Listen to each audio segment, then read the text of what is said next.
trading inspectors are out checking agencies all throughout New South Wales. So that's New South Wales Fair Trading that are out checking. They have the right to walk into your agency and ask to see your documentation. It is part of the legislation.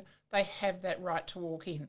So I guess greet them with a smile and show them your documentation is the best way to go about things. It's always, always a much better way to start the process. And they are literally on the spot checking real estate agents and licence holders in both metropolitan and regional areas.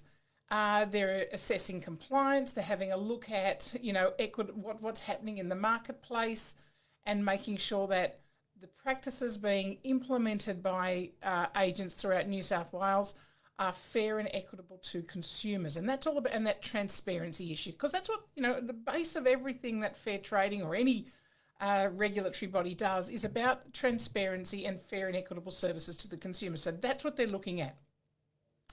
Now, inspectors have quite considerable, authority under the legislation to do that. So as I said, be nice, open the door, smile. And look, on many occasions, what the feedback we're getting from agents is that fair trading are walking in, giving a list and saying, we'll be back at 2 o'clock, or we'll be back tomorrow, we'll be back on Tuesday.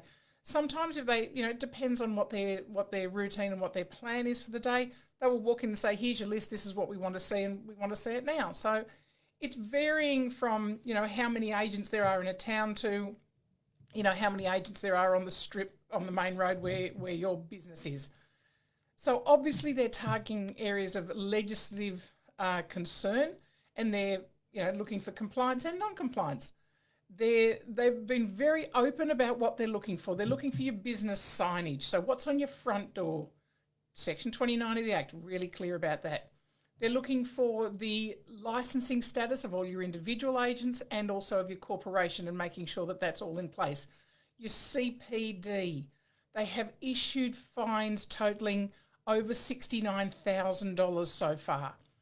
Of the, over 1,000 agencies that they've walked into, they have found that just over 19%, so not quite 20%, but let's call it 20% of agents have been in breach, so have not had their CPD done. Now, a lot of this is about not just the licensed agents, but in many cases it's the assistant agents who haven't completed those 3 units of competency towards their licence.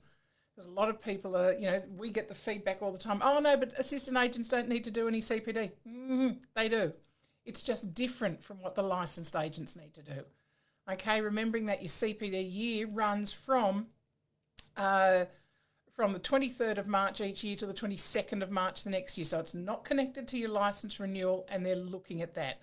So, agents who actually fail to meet their annual CPD requirements are risking their licence, they're risking their certificate of registration and their ability to work in the industry and earn an income.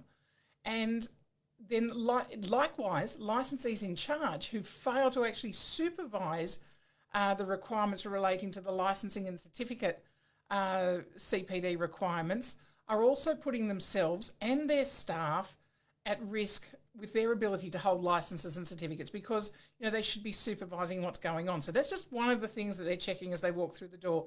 They're looking for your professional indemnity insurance, making sure that you have 1 million in one case and 3 million, so the minimum amounts, 1 million coverage for a single case and 3 million in the aggregate. It needs to say that.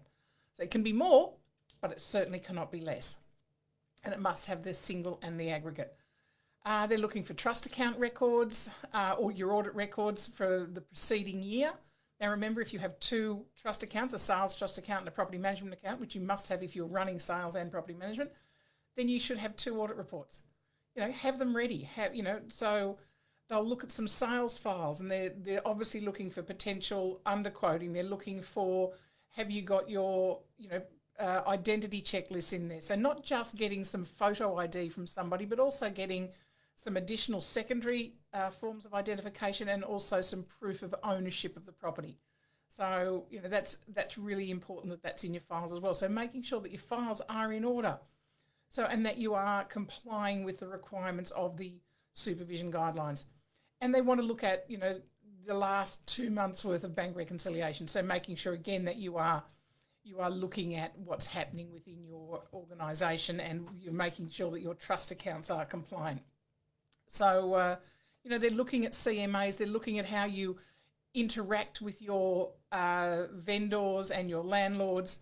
They're looking for your vendor reports, they're looking for revisions of prices, they're looking for your auction records if the property's been sold at auction. So, they're looking at your file. So make sure your files are in order. So that's something that, you should be doing on a regular basis anyway. So guys, not just because fair trading are out there, but the more compliant you are, there's actually a bonus here is if you're doing things in a compliant manner, you're providing, odds on you're providing a really good service to your customer. That's good for your business. That brings customers back. That gives, people the ability to talk to, their friends and work colleagues about that great agent that gave them a great experience. So, if you're being compliant, more than likely your service to that customer is going to be really transparent, really good, and they're going to have a good experience. Good for business. So be compliant, grow your business, all good, all in one bundle.